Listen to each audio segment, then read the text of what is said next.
Hello, this PowerPoint is for you to remember how to conjugate regular verbs in the present tense. The most basic form of a verb is called an infinitive. And all verbs start with an original form called the infinitive.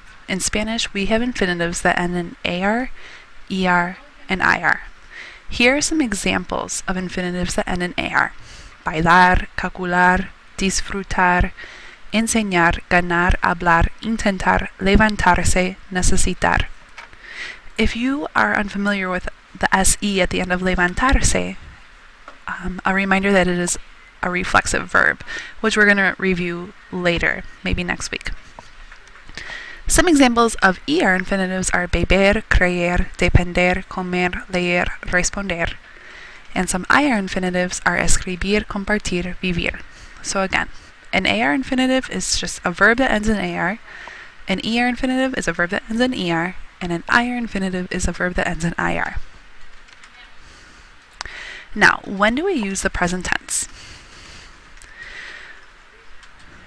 The verbs in their present tense forms can mean two different things.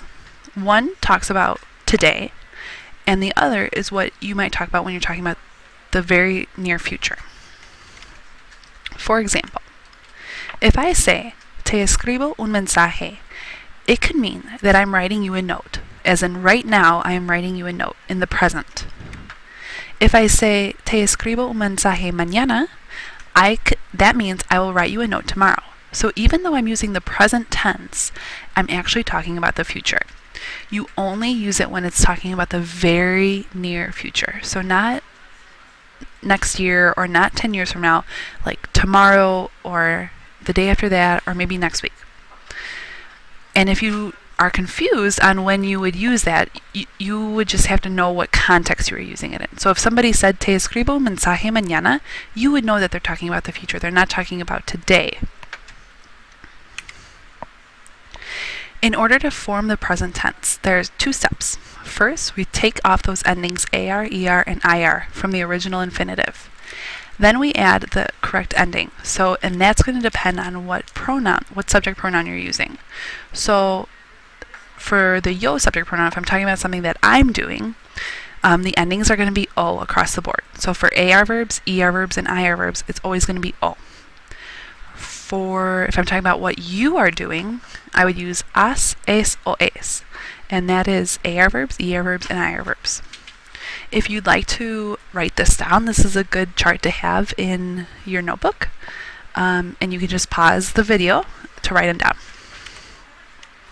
Here's an example. If I wanted to say, I speak Spanish, you know you're going to be using an AR verb, hablar. Therefore, what you need to do is make sure you're only using AR endings. So again, the AR endings are o, as, a, amos, ais, an. If you're talking about yourself, as in I speak Spanish, you know the subject pronoun you're going to use is yo. So take the infinitive hablar, take the AR off, just like the first step, and then add the o. Yo hablo español. That means I speak Spanish.